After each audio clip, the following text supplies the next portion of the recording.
Hello, everyone. I wanted to give you a small lecture on the death of a salesman. I have to tell you that this play is a hard one for me to teach due to the content at the end of the piece.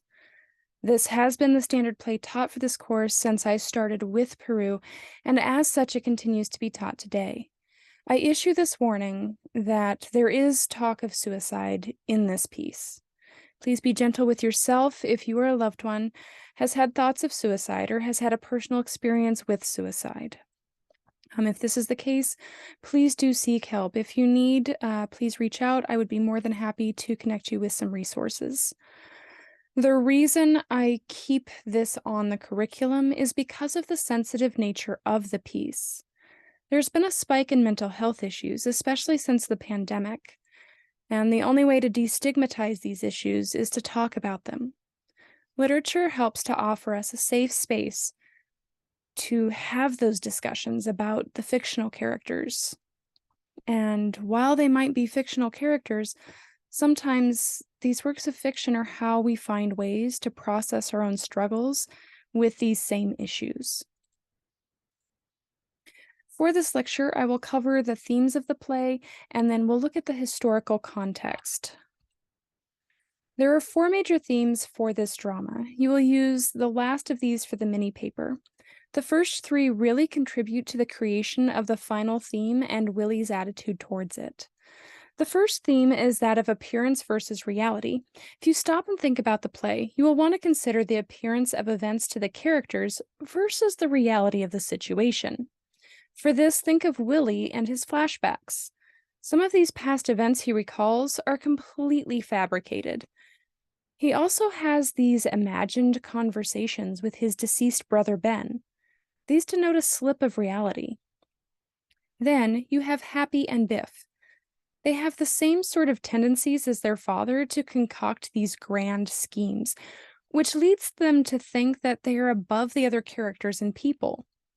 The ending of the play is rather telling for the mental stability of these two characters. You have Biff, who comes to the sad realization of his father's situation and these unrealistic dreams. And then you have Happy, who up to this point appeared to be the more stable of the two brothers. But now at the end, he has a difficult time coming to terms with the gravity of the situation and is hoping for something better and ends up falling into the same trap as his father with these unattainable dreams. For the individual versus society, you have Willie constantly pushing against the grain by thinking that being charismatic as a salesman is enough. The truth is that society now wants someone who is knowledgeable in the product, and he refuses to see things the way society does, and this is ultimately his undoing. He fails because he cannot stop living in a reality that no longer exists. He's unable to shift and change with society. The theme of the individual versus self has to do with Willie's perception of what he should be and what he really is. He truly believes that he can achieve greatness. However, he suffers from struggling to understand why he hasn't reached what he sees to be his true destiny. He denies his one true talent that would have had him being successful, thereby denying his true self. And the final dream is the American dream.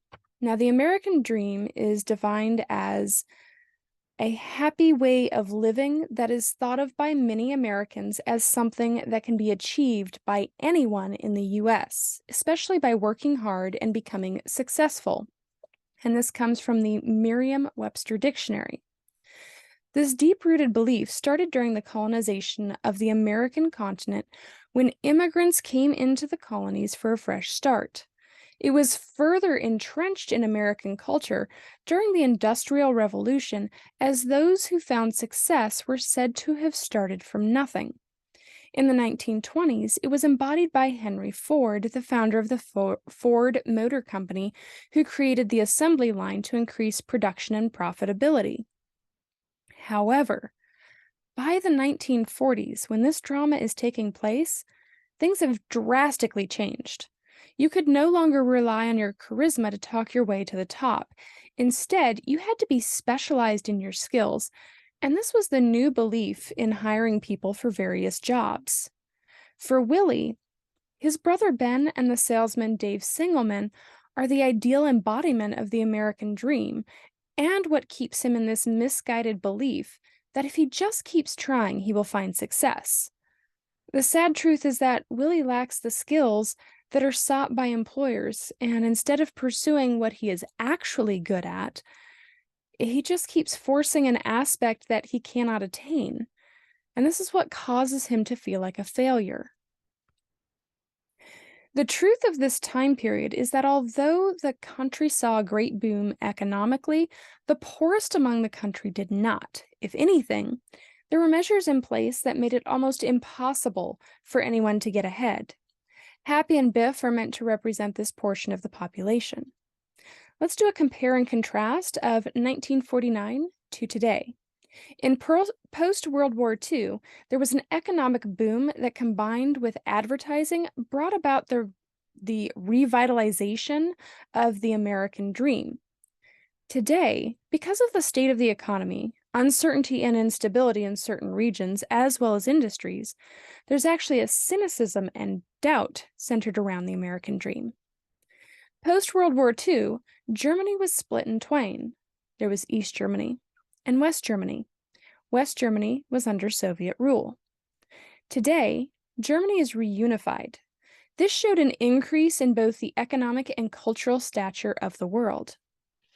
In 1949, there was a shift from the smooth-talking salesman to the knowledgeable and capable individual who is trained for a specific job. Today, we have the swing back to the smooth-talking salesman with the rise of infomercials that rely on sales gimmicks. In 1949, the first Emmy Awards ceremony was held. At that time, only 9% of households in America owned a television set. Today, over 90% of households own at least one television set, and the Emmys are a huge televised event every single year. Why share all of this? To help you understand the context of the times. This was a different era, and while the themes still ring true today, there are certainly some aspects that have shifted since Arthur Miller wrote The Death of a Salesman.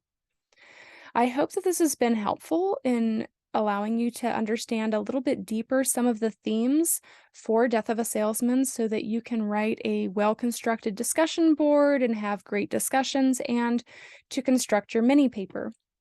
If you have any questions, comments, or concerns, please do not hesitate to reach out. I am more than happy to answer those. Please use the inbox in the learning management system so that I know I am getting your messages. Thanks so much, and I'll catch you on the flip side.